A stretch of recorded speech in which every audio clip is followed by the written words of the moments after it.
I'm confused. Being philosophically consistent and being a very honest person, I'm sure you can tell me where God came from. And in addition, once you've told me where God comes from, please try to clarify how you can figure that a spiritual force can have an impact on a material universe to create it. I think that some years ago we already talked about that kind of thing in philosophical circles at any rate, by posing the question, if angels are made of spiritual matter and a pen is made of material matter and spiritual matter displaces no space, how many angels can dance on the tip of a pen? I have a sense of sort of reversal experience here, but please do, go ahead. You got 5 minutes.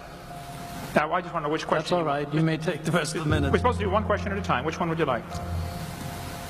That was part of the format for the debate. So which question? I want you to fill in the story of the rest of the beginning of the universe. God, spiritual matter, impact on material matter. Okay. So 2 questions. All right. Go ahead. All right, your question, where did God come from, assumes that you're thinking of the wrong, obviously it displays that you're thinking of the wrong God, because the God of the Bible is not affected by time, space, or matter. If he's affected by time, space, or matter, he's not God.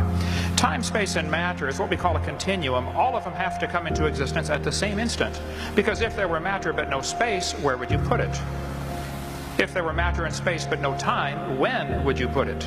You cannot have time, space, or matter independently. They have to come into existence simultaneously. The Bible answers that in 10 words. In the beginning, there's time. God created the heaven, there's space, and the earth, there's matter. So you have time, space, matter, created a trinity of trinities there. Just, time is past, present, future. Space has length, width, height. Matter has solid, liquid, gas. You have a trinity of trinities created instantaneously, and the God who created them has to be outside of them. If he's limited by time, he's not God. The guy who created this computer is not in the computer. He's not running around in there changing the numbers on the screen, okay? The God who created this universe is outside of the universe. He's above it, beyond it, in it, through it. He's unaffected by it. So the concept that a spiritual force cannot have any effect on a material body, well then I guess you'd have to explain to me things like emotions and love and hatred and envy and jealousy and rationality. I mean, if your brain is just a random collection of chemicals that formed by chance over billions of years, how on earth can you trust your own reasoning processes and the thoughts that you think? Okay, so your question, where did God come from, is assuming a limited God. And that's your problem. The God that I worship is not limited by time, space, or matter. If I could fit the infinite God in my 3-pound brain, he would not be worth worshiping, that's for certain. So that's the God that I worship. Thank you.